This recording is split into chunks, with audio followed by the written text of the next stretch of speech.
그리고 이제 학원에서도 저기 그러니까 등록을 하겠다, 안 하겠다 의사표시를 빨리빨리 해달라고 얘기하는 거는 그래야지 이제 여기는 또 특히 구성이 만만치가 않잖아요. 여기는 진짜 우리들만의 리그라고 할 수 있는데 그 전에 지금 각 분단 대표들이 나오셔갖고 이러고 이제 하고 있으니까 그래서 그게 이제 가늠이 또 돼야 되니까.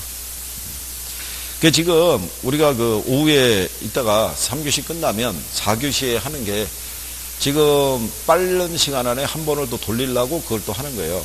짧게 압축해서. 그러니까 문항에 대한 게 이렇게 보시면 돼요. 누적식으로 가는 거예요. 그러니까 오늘 여러분들이 푸는 거는 한 시장론까지 가요. 그러면 다음 주에 오면은 시장론 이후까지 문제가 가요. 그러니까 이제 앞에 거하고 이제 누적이 돼서 문제가 가는 거예요. 그래서 4주 안에 한 바퀴가 또 돌아가게끔. 그러니까 그래서 오늘 수업은 이제 2시에 끝나는 거예요. 무슨 말인지 아시겠죠? 지지난주에 가기 전에 얘기하고 갔잖아요. 그렇죠? 예, 원래 우리 1시 반에 끝나잖아요. 예, 1시 반에 끝나는 게 아니라 2시에 끝나는 걸로 가늠하시면 돼요. 이렇게 해서. 그래서 이제 어쨌든 간에 자꾸 돌아야지. 어쨌든 간에 합격은 해야 될 거 아니야. 어? 그냥 집으로 빈손으로 갈 수는 없잖아요. 뭐라도 앞에 가서 흔들어 줘야 될 거 아니야.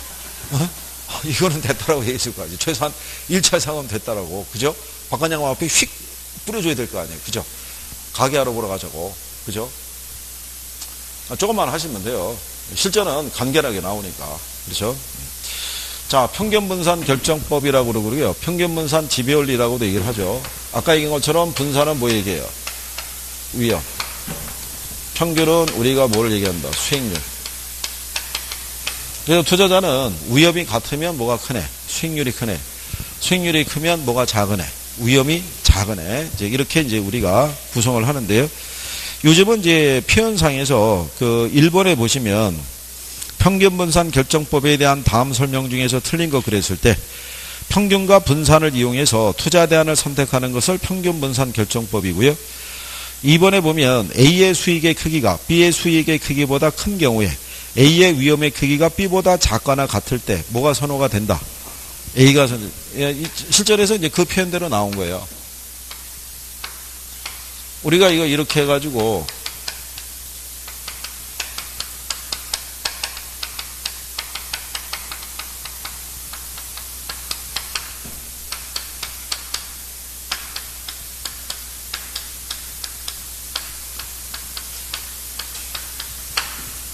A하고 B가 있으면 뭐를 선택하겠어요?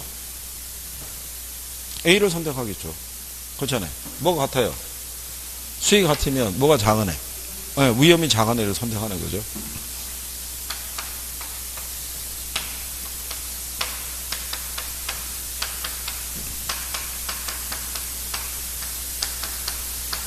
C하고 D가 있으면 뭐를 선택하겠어요? 위험이 같으면 뭐가 크네? 수익이 크네. 그게 이제 평균분산 결정법을 반영을 하는 거죠. 그래서 3번에 보면 A의 수익의 크기가 B의 수익의 크기보다 작은 경우에 A의 위험의 크기가 B보다 작으면 B가 선호가 된다라고 이렇게 표현이 되어 있죠. 그러면 그 A의 수익의 크기가 B의 수익의 크기보다 작은 경우에 A의 위험의 크기가 B보다 작으면 B가 선호가 된다라고 이렇게 표현이 되어 있으니까 틀렸겠죠. A의 위험의 크기가 B보다 크거나 같을 때 뭐가 선호가 된다는 거예요? B가 선호된다. 이런 표현이니까. 그리고 이제 거기 보시면 4번에 A가 B보다 수익과 위험이 모두 더 큰 경우에 평균분산 결정법으로는 의사결정을 할 수가 없죠. 이거를 평균분산 오류라고 그러는데 그 문제를 해결하기 위해서 우리가 변이계수를 쓸 수 있다고 그랬잖아요. 근데 변이계수를 계산하는 거는 실전에서는 잘 안 나와요. 20회 이후로는 등장하지 않은 거고요. 변이계수가 들어온다는 얘기는 문제 안에서 계산을 한번 또 해야 돼요. 간단하게라도. 그래서 그렇게는 잘 언급이 안 되죠. 그래서 어쨌든 이제 평균분산 결정법에 대한 요건은 이제 구별할 수 있으셔야 되겠고요. 자, 그래서 이제 거기 2번에 가면 투자의 위험과 수익에 대한 분석의 설명 중에서 틀린 거 이렇게 구성이 되어 있을 때요. 거기 보면 이번에 분산이나 표준 편차가 큰 투자일수록 위험한 투자안으로 평가를 하고요. 둘 이상의 투자안의 기대 수익률이 동일하다면 표준 편차가 낮은 투자를 선택한다고 되어 있죠. 그건 우리가 지난번에 이렇게 해드렸어요. 이 그림 기억하시나요?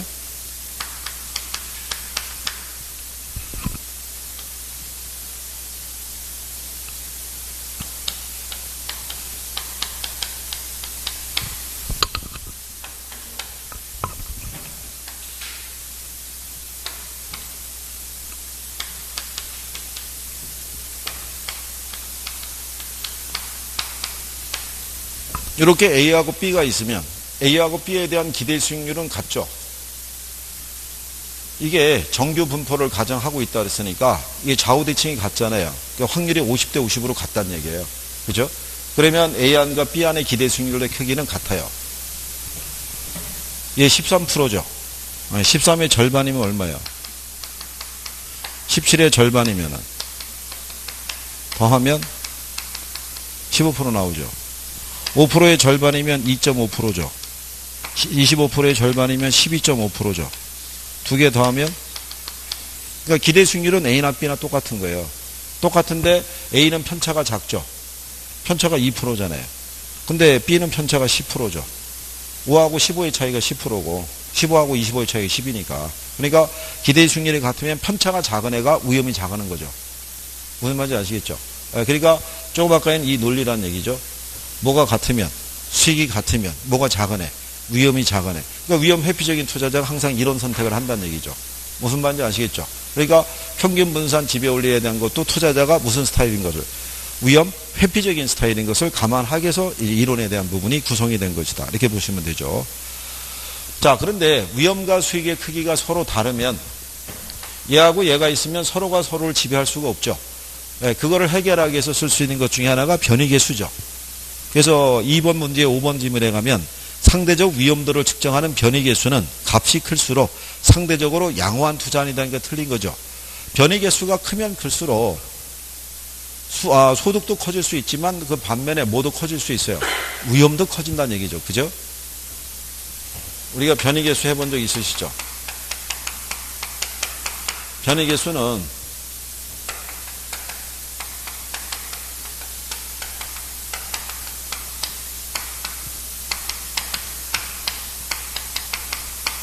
단위 수익률당 위험의 크기를 측정한 거죠. 이게 당위 분수라고 그랬었죠. 네, 그러니까 우리가 기대 수익률분의 표준 편차라고 그랬잖아요.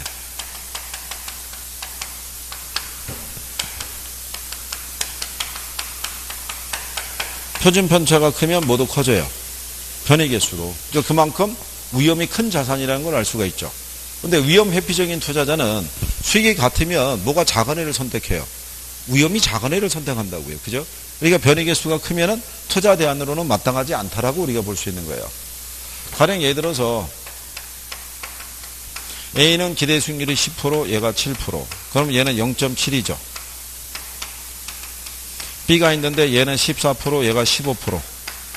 그러면 얘는 한 1.07 뭐 이렇게 나올 거 아니에요. 그러면 이렇게 주어져 있을 때는 서로가 어떤 게 나은 투자 대안인지는 알 수가 없는데 뭐를 대입을 하면 변이계수를 통해서 위험조정 수익을 측정하면 얘가 변이계수가 작잖아요. 그러니까 얘가 더 나은 투자 대안이다 이거야. 뭐가 작을수록 변이계수가 작을수록 그죠?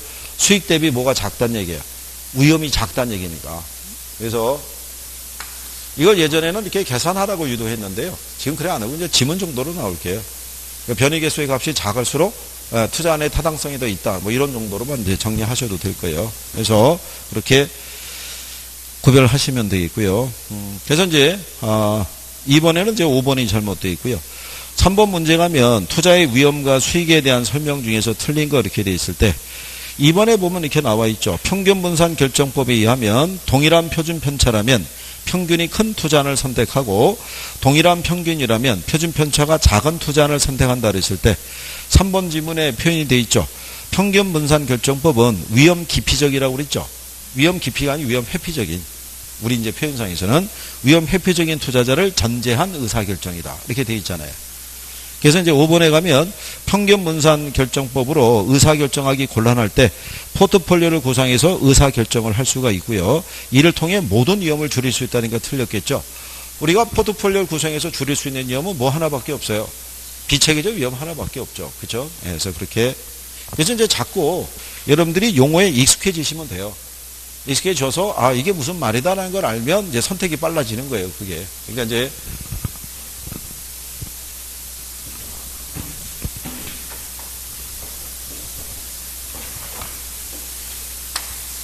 자, 그 다음에 이제 뒤에 가면 포트폴리오에 있는데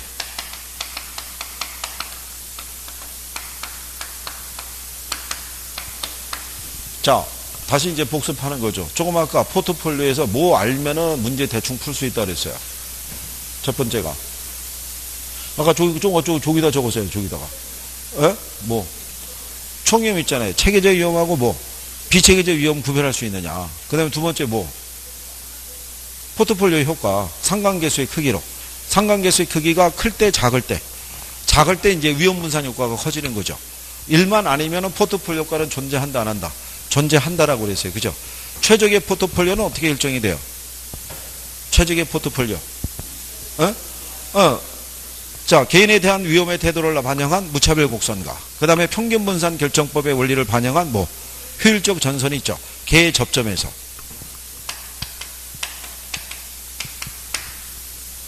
무차별 곡선하고 효율적 전선이 있죠. 개가 접하는 점에서. 무효인 거예요. 그죠? 무슨 말인지 이해하시겠죠? 그래서 선생들이 모의고사 줄 때는 이거 교차점 이렇게 줄 때가 있는데 실전에는 교차점 이런 거 접점 이렇게 안 나와요. 그냥 무조건 접점 이렇게만 나오니까. 그래서 그렇게 구별 정도 할 수 있으시면 되겠죠. 자, 그래서 거기 4번에 보시면 틀린 거 물어봤을 때 1번 지문에 이렇게 돼 있죠. 투자한들의 수익률이 강한 양의 상관관계에 있을 때 분산 투자 효과가 높다 그랬으니까 틀렸을 거 아니에요. 그렇죠? 플러스가 아니라 무슨 마이너스일 때. 그죠? 그래서 거기 2번에 보면 포트폴리오 중에서 동일한 위험하에서 최고의 수익률을 나타내는 포트폴리오 집합을 연결한 곡선이 바로 뭐다? 효율적 전선이다 라고 얘기를 하죠. 그렇죠? 그 다음에 5번에 보면 무차별 곡선은 투자자의 위험에 대한 태도에 따라 달라지죠. 위험 혐오적일수록, 위험 회피적일수록 기울기가 가파르고 위험 선호적일수록 기울기가 완만하게 나타나잖아요. 무슨 얘기인지 아시겠나요? 그래서 얘는 교차할 수가 없다라고 돼 있잖아요. 그죠? 그러니까 교차라는 표현이 나오면 틀린다고 생각하시면 돼요. 그 다음에 이제 5번에 보시게 되면 포트폴리오 이론에 대한 설명으로 틀린 거. 포트폴리오를 구성하는 자산의 수가 많을수록 비체계적 위험이 감소되는 것은 각 자산의 예상 수익률의 분포 양상이 서로 다르죠. 우리는 그거를 이렇게 해봤던 거죠.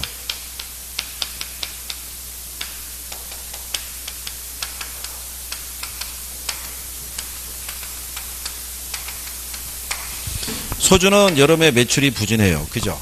근데 겨울에는 매출이 어떻게 돼요? 커지고. 얘네들은 여름에는 매출이 커지고 겨울에는 매출이 어떻게 돼요? 부진하다는 일반적인 가정을 놓게 되면 지금 분산 효과가 발생하는 것은 이렇게 조합하게 되면 위험과 수익의 움직임의 분포 양상이 서로 다르죠. 그러니까는 제거가 된다는 거야. 근데 이렇게 결합을 하면 제거가 안 되죠. 이건 같은 방향으로 가니까. 무슨 말인지 아시겠죠? 이러기 때문에 분산 효과가 나타난다는 거야. 이게 수익률의 분포 양상이 서로 다르기 때문이다. 이렇게 구별하시면 되겠고요. 그 다음에 비체계적 위험은 분산 투자에서 우리가 제거할 수 있다 없다. 제거할 수 있는 위험을 얘기하죠. 그리고 거기 보면은 3번에 포트폴리오 이론 이렇게 돼 있죠. 요거는 이제 포트폴리오 효과를 얘기하는 거죠. 하나의 자산에 집중해서 투자하는 경우에 비해서 동일한 위험을 부담하면서도 수익을 증가시키거나 또는 동일한 수익을 얻으면서도 위험을 줄이는 것 있죠. 그 우리가 포트폴리오 효과라고 얘기를 했죠. 그렇죠? 그러니까 분산 투자를 하면은 위험에 대한 부분은 줄일 수 있어도 기대 수익은 감소시키지는 않는 거예요. 그죠? 기대 수익을 동일하거나 더 높은 수익을 올리면서도 위험은 줄이는 효과를 무슨 효과? 그를 포트폴리오 효과라고 얘기하는 거예요. 그죠? 그래서 거기 보시면 4번에 위험이 커진다고 해서 수익이 반드시 커지는 것은 아니다. 그래서 위험과 수익이 비례관계에 있는 것은 비체계적 위험이 아니라 뭐 체계적 위험과 그 다음에 수익이 비례관계에 있다는 걸 의미하는 거죠. 그래서 제가 이렇게 얘기했었죠. 위험과 수익의 상생관계라는 것은 위험과 수익은 비례관계에 있으나 항상 비례하지는 않는다. 그렇죠? 수익이 크다가 반드시 위험이 크리란 법도 없고 수익이 작다고 위험이 작으란 법도 없는 거죠. 근데 일반적으로는 비례관계라는 거죠. 그죠? 그래서 그렇게 정리하시면 되겠고. 그 다음에 이제 6번에 가시면 포트폴리오 이론에 대한 다음 설명 중에서 틀린 거. 그래서 거기 보시면 1번에 투자자의 위험에 대한 태도는 무차별 곡선으로 나오는데 위험 기피적인 투자자라고 돼 있는데 그냥 통일하지 위험 회피적인 투자자라고 보시면 되겠죠. 그래서 아래로 볼록한 우상향의 무차별 곡선을 갖는다는 얘기고요. 위험 회피적일수록 무차별 곡선이 완만하게 우상향한다는 게 틀렸겠죠. 기울기가 가파르죠. 예, 그래서 이제 2번이 잘못되어 있다. 이렇게 구별하시면 되겠고요. 그래서 효율적 전선은 평균 분산 지배원리를 만족시키는 포트폴리오의 집합들을 연결한 곡선이다라고 보시면 되겠죠. 그래서 이제 6번에 대한 답을 우리가 확인했고요. 그 다음에 이제 뒷장에 보시게 되면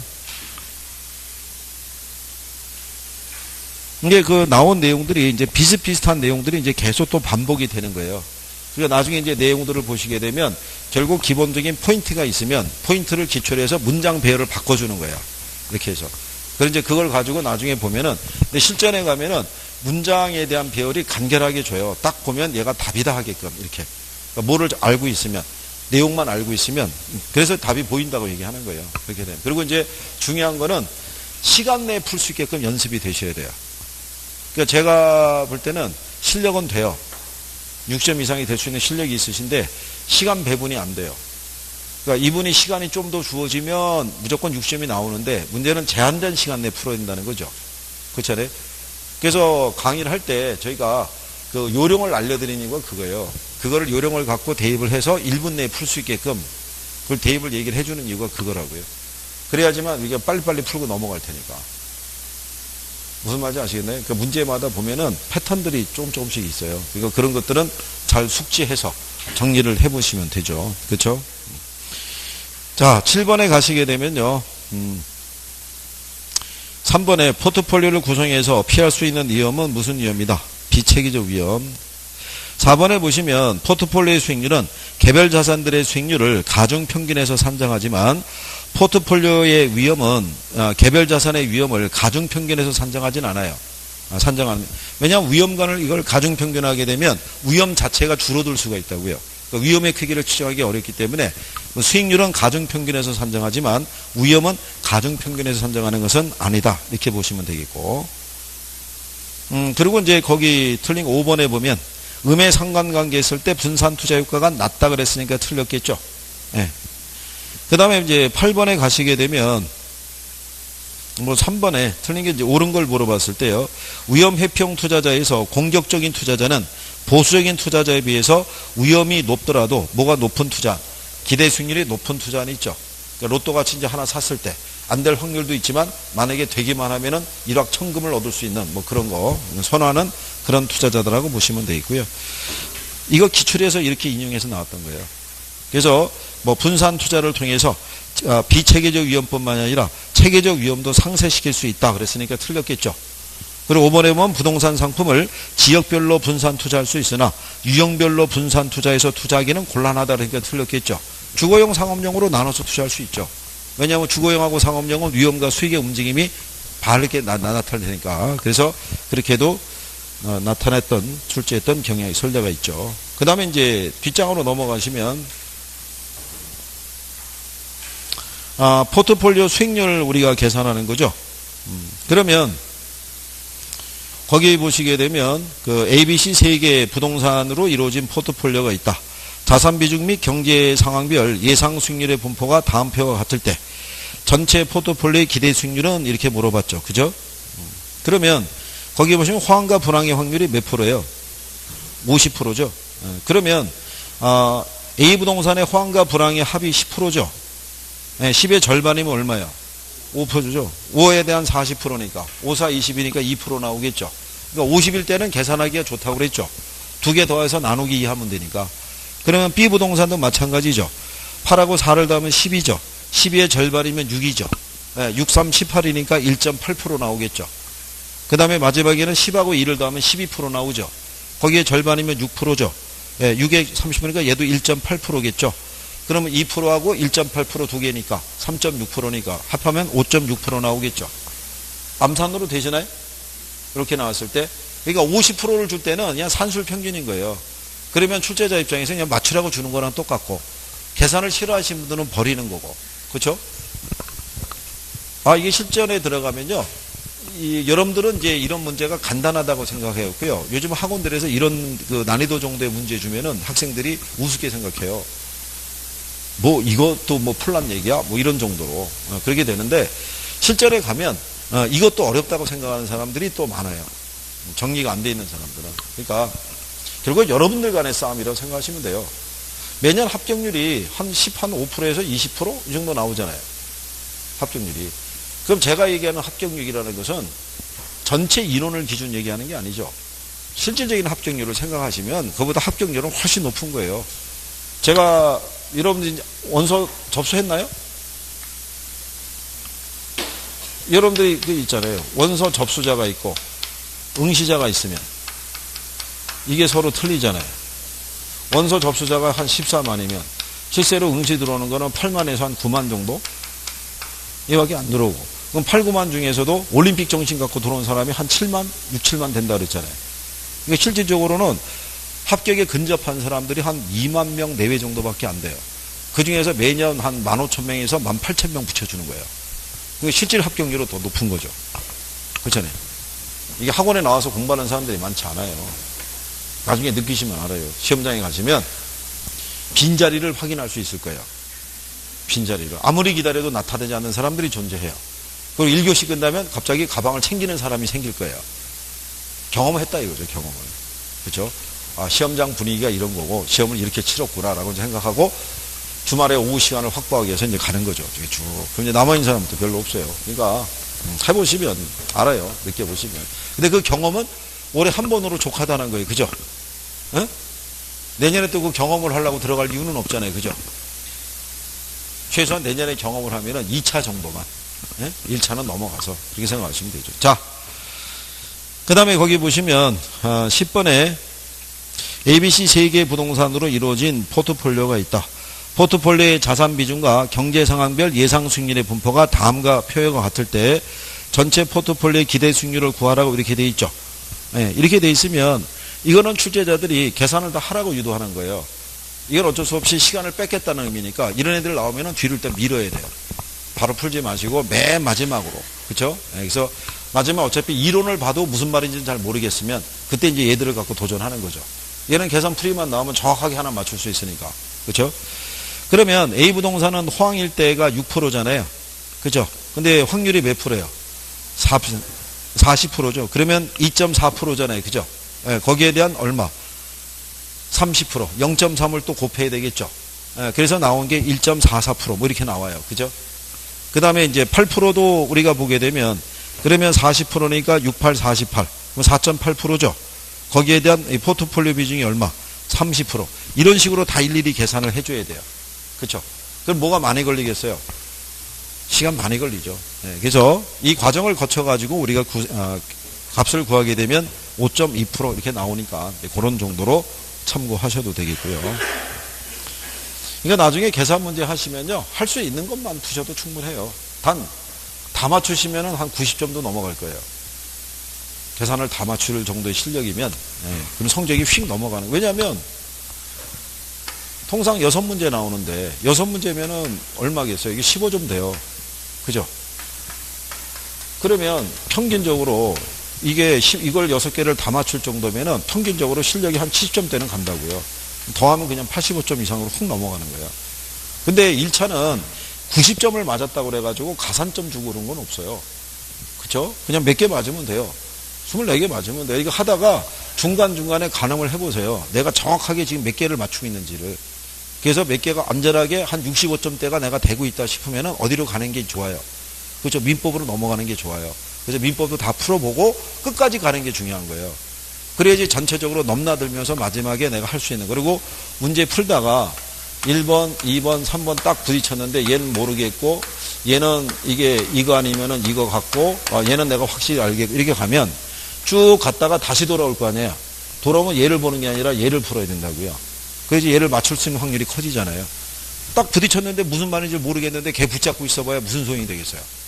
이게 실전이니까. 하겠다는 거면 다 해야 될 거 아니에요. 그죠? 네, 그렇게 해서 요령을 잡고 하시면 돼요. 이런 건 이제 9월에 실전 이제 동영하면서 다 해보는 거예요. 그렇게 쭉 풀어보시고. 내가 할 수 있는 거, 안 되는 거, 뭐가 있는지 정확하게. 그래서 웬만하면 합격할 수 있어요. 그죠? 웬만하면. 아니, 왜 못 들은 체 하시는 거예요? 이거 뭐 합격하는 건데 뭘 합격할 수 있지? 왜 안 되겠어요, 이게? 우리가 떨어지려고 이게 모인 게 아니잖아요. 그죠? 그렇지 않겠어요? 합격을 해야 될 거 아니에요, 합격을. 자, 그 다음에 이제 12번에 가시게 되면,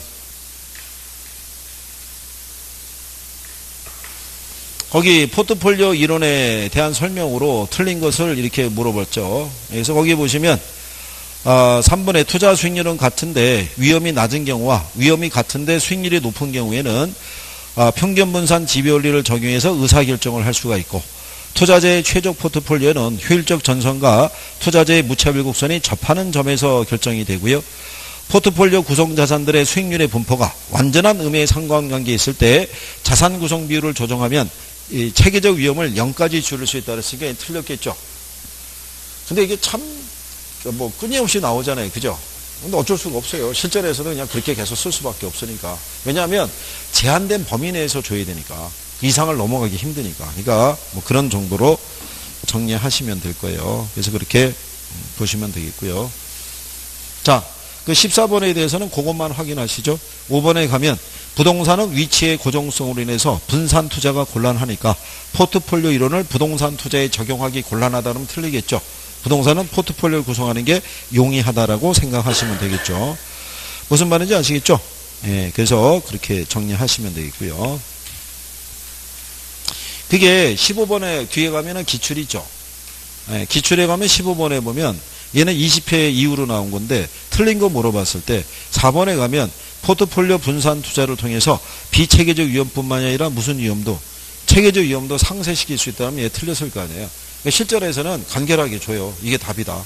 이렇게 알고 있으면 바로 찍어라 이렇게 주는 거예요. 그러니까 그리고 그날의 시험 운도 조금 작용하는데요. 지문을 탁 보는데 희한하게 답에 있는 지문이 먼저 눈에 들어오는 사람이 있어요.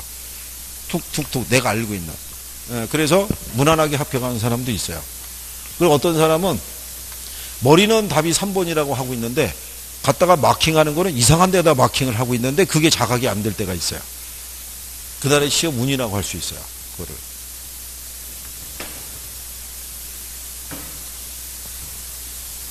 제가 그 얘기하는 건 실수를 줄이시란 얘기예요.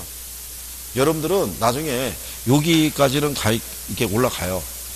가는데 문제가 뭐냐면 실수를 해요. 실전에 가서도. 한 3, 4개 실수를 하면 치명적인 거예요. 모의고사에서는 이달에 실수한 걸 다음 달에 만회할 수 있는데 10월 28일 날의 실수는 내년에 만회할 수밖에 없어요. 이거는 방법이 없어요. 그러니까 이제는 좀 더 치열하게 생각하셔야 돼요. 자, 그 다음에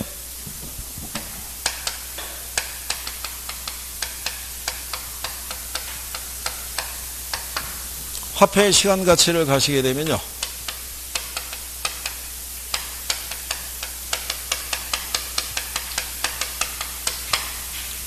얘네들은 이제 개념하고요. 개수하고 역수 정도 이렇게 알아두시면 되는데 통상 여러분들에게 내는 거는 개념하고 역수 관계만 주로 출제를 해요.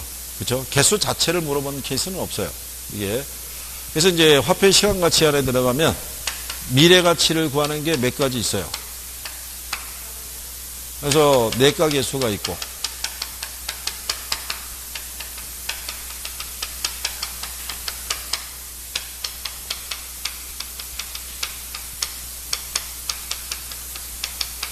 이게 있고요.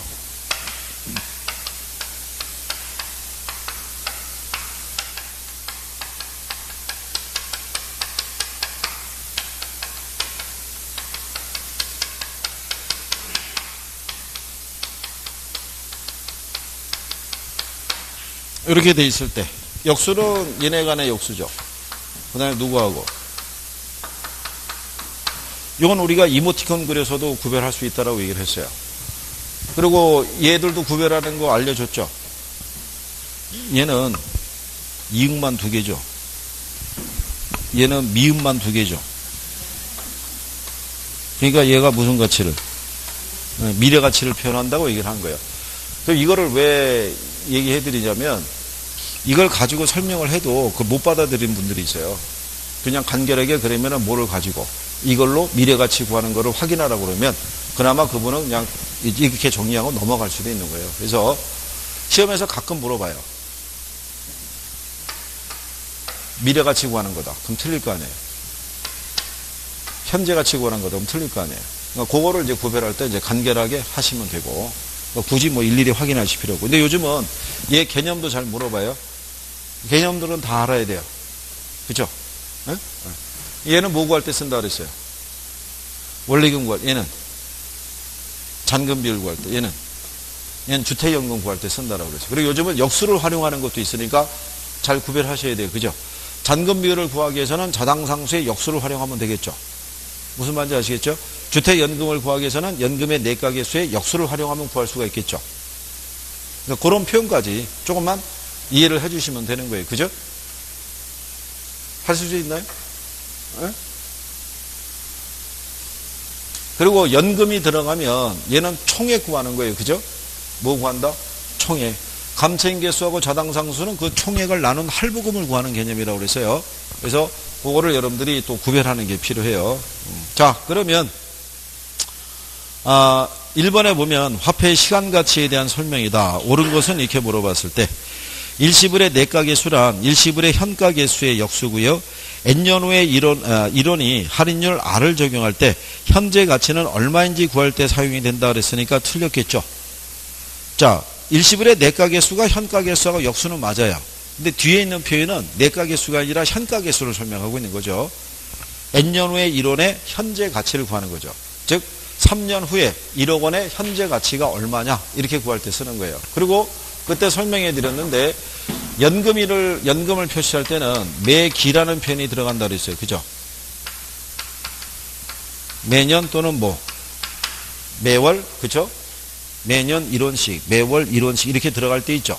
이 매라는 표현이 들어가면 다 뭐 표시한다? 연금을 표시하는 거예요. 그죠? 근데 여기 있는 일시불 같은 경우는 그냥 N년 후에 1원, 현재 1원 이렇게 나간다고요. 매라는 표현이 있다 없다? 없단 말이에요. 무슨 얘기인지 아시겠어요? 자, 그리고 연금의 현가계수는 연금의 내가계수의 역수다 그랬으니까 틀렸겠죠. 그래서 N년 동안 매기 받게 될 일정액을 이자율로 할인한 현재 값의 합을 구할 때 사용한다고 그랬잖아요. 그러면 연금의 현가계수는요, 뭐 이런 개념을 쓸 수 있어요.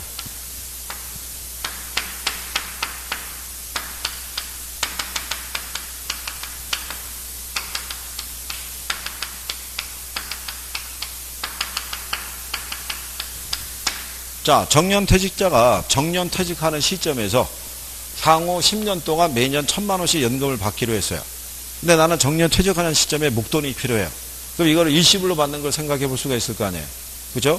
그러면 이 돈들에 대한 뭐 현재 가치의 합계 있죠. 예, 이거를 구할 때 뭐를 쓸 수 있다? 연금의 현가계수를 쓸 수 있다는 거예요. 무슨 말인지 아시겠죠? 그 다음에 또 하나 표현하는 건 뭐가 있냐면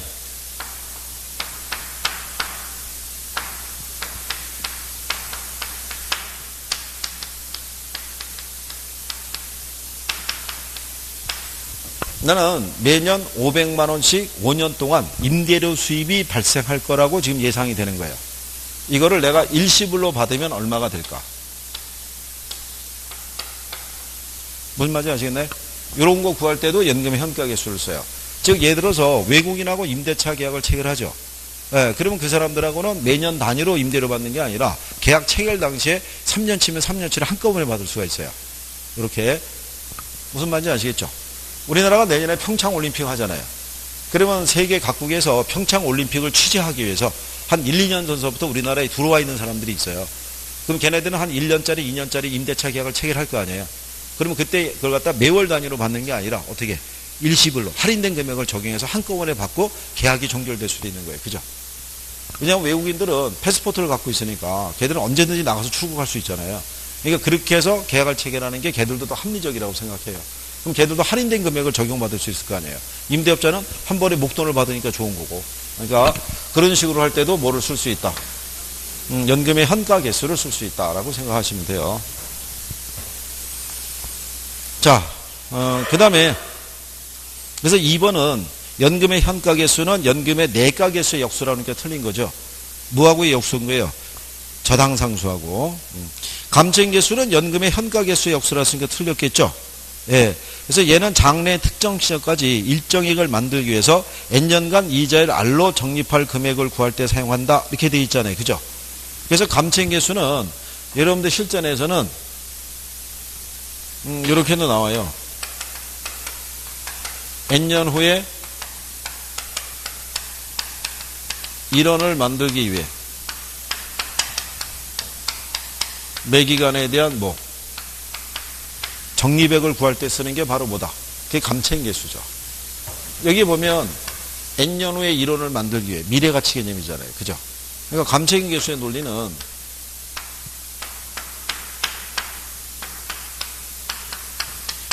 5년 후에 1억을 갚기로 하고 돈을 빌려온 거예요. 감채기금이 빚을 갚기 위한 저축 개념이라고 그랬죠. 그러면 이 돈을 갚기 위해서 나는 5년의 기간 동안 매년 얼마씩 적립을 해야 되느냐. 그렇죠? 요 적립액을 구할 때 쓰는 게 그게 감채인계수라고 그랬어요.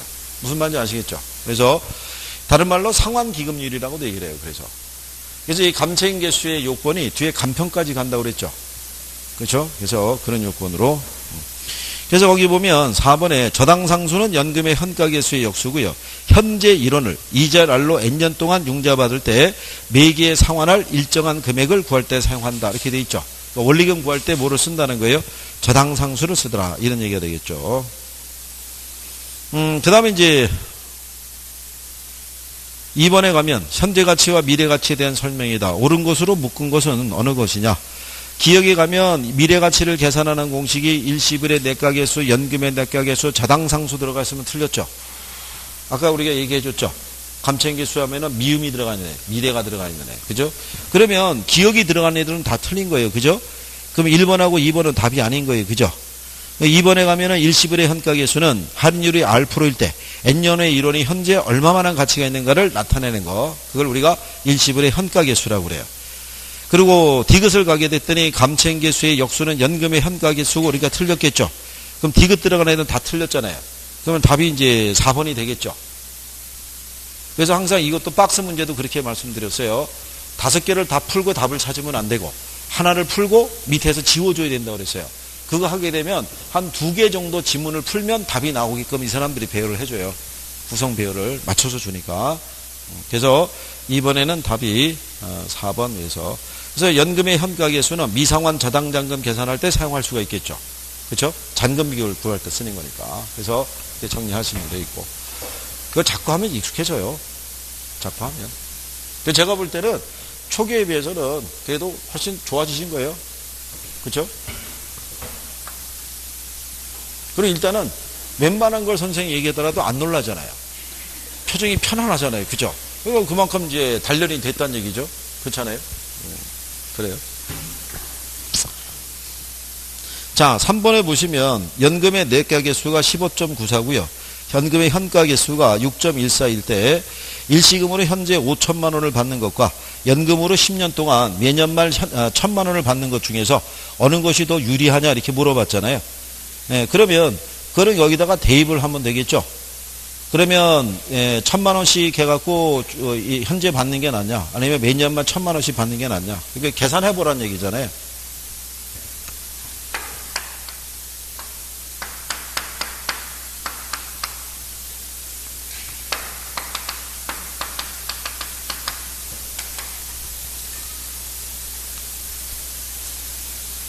(10년) 동안 매월이죠. 이렇게 받을 때 이 돈에 대한 무슨 가치? 네, 현재 가치에 대한 거. 현재 가치가 아닌가요? 맞나요? 일시금으로 몇 년만 뒤로 이렇게 적립해서 이때 받는 게 난지, 이거 현재 5천만 원을 20으로 받는 게 난지. 그러면 여기에다가 뭐를 곱하면 돼요? 연금의 내가계수 15.94에다가 뭐를 곱하면 거기다가 1,000만 원 곱하게 되면 나오는 금액이 있죠. 예, 그거 하고 그 1,000만 원에 대한 거를 일시금으로 현재 얼마 받는 거? 5천만 원 받는 거. 그러면 매년 말 1,000만 원씩 10년 동안 받을 경우에 현재 가치를 계산하게 되면은 6,140만 원이 나오고, 그러니까 매년 말 1,000만 원씩 받는 것이 현재 5천만 원을 받는 것보다는 유리하다 뭐 이런 얘기잖아요. 표시가 잘못되어 있구나. 내용을 그렇게 해야 되겠네요. 현재 5천만 원 받는 게 있고 1,000만 원씩 받는 것을 나중에 나눠서 받았다가 이걸 한꺼번에 계산한 것이 어느 게 유리하냐 이걸 물어본 거니까 매년 말 1,000만 원씩 받는 것이 얼마가 유리하다? 1,140만 원이 유리하다 이렇게 나온 거죠. 연금의 내가계수가 있고 연금의 현가계수가 주어질 때 일시금으로 현재 5천만 원 받는 것하고 연금으로 10년 동안 매년 말 1,000만 원을 받는 것, 그렇죠. 1,000만 원씩 받아서 나온 금액을 다시 무슨 가치로? 현재 가치로 할인하면 6,140만 원이 나오니까 그게 더 유리하다 이런 얘기죠. 그래서 답은 3번에 2번 이렇게 나온 거고요. 그 다음에 이제 뒤에 가게 되면 4번 문제 보시면요. 현재 2억 원을 받을 채권이 있다. 이를 매년 말 일정한 금액으로 분할해서 지급받고자 할 때 얼마를 지급받을 수 있느냐를 물어봤죠. 이거는 뭐 쓸 때 쓰는 거예요?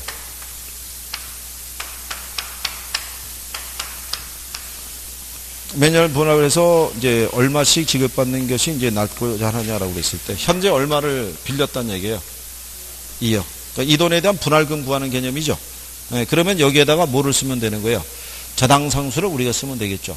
그래서 거기 보시면 저당상수가 0.1627 있죠. 네, 그러면 여기에다가 2억 원에다가 0.1627을 곱하면 얼마 나온다? 3,254만 원이 나온다는 얘기죠. 그래서 이거는 이 분할금을 구하고자 했을 때 해설에서 나오는 건 뭐냐면 할부금을 구하는 거는 저당상수하고 뭐가 있어요?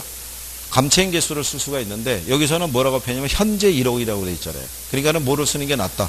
저당상수를 활용해서 구하라 이런 얘기가 되겠고요. 그 다음에 5번에 가게 되면 A는 부동산 자금을 마련하기 위해서 자 2000년 1월 1일 현재 2년 동안 매년 연말 5,000원씩을 불입하는 투자 상품에 가입을 했다. 투자 상품의 이자율이 연 10%라면 이 상품의 현재 가치를 물어본 거죠. 그러면 얘네를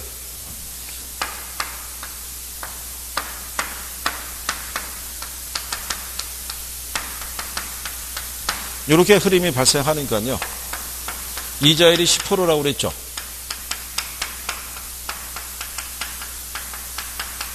그럼 얘는 1.1, 얘는 1.1로 이렇게 할인한 금액이 있죠. 이 두 개의 금액을 합하게 되면 나오는 금액이 얼마다? 8,600원이 나오겠죠. 그죠? 계산해 보셨나요? 얘를 5,000원을 1.1로 할인하면 얼마 나와요? 이거요. 1.1로 할인 안 해봤나요? 뭐 한 4,545원 뭐 이렇게 안 나오나요? 이거? 그리고 다음에 이제 5,000원에 대해서는 요거는 2년이니까 1.21로 할인하시면 돼요. 그래서 구한 두 개의 금액이 있죠. 두 개의 구한 금액이 거기 보시면 8,600원인데 8,677원 뭐 이렇게 나와요. 그러니까 얘를 우리가 할인하게 되면 얘가 나온 게 4,542원 뭐 이 정도 나올 거고요. 2년차 때 거를 할인하게 되면 얘가 그 4,132원 뭐 이런 식으로 나올 거예요. 이렇게. 그래서 요거 두 개를 합하게 되면 딱 떨어지진 않아요. 그죠? 그래서 조건이 뭐라고 했냐면 10원 단위 이하는 뭐 하라고? 절사하라고 돼 있는 거죠. 그래서 가장 근사치를 구하게 되면 8,600원 이렇게 구하면 되겠고요. 그 다음에 16번에 보시면 이거 옛날에 기출로 나온 건데요. 이거 저기 압축해서 지금 내준 거죠. 잔금 비율은 어떻게 구해요?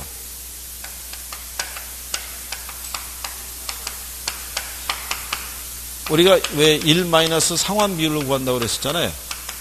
이거는 얘를 알고 있을 때 쓸 수 있는 거고요. 얘를 모르면은 계산을 해야 돼요.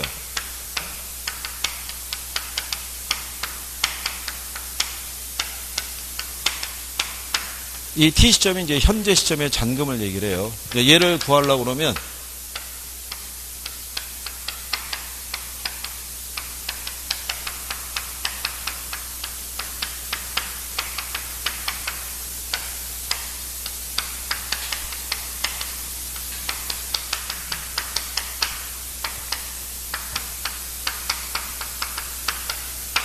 이렇게 해서 구해야 돼요. 그러면 여기 N이라는 게 이게 전체 대출 기간이 있죠. 그걸 얘기를 하고 M-T년이라는 거는 잔여 기간을 얘기를 해요. 남은 기간. 그러니까 예서 이런 거죠. 20년의 기간으로 융자 받았는데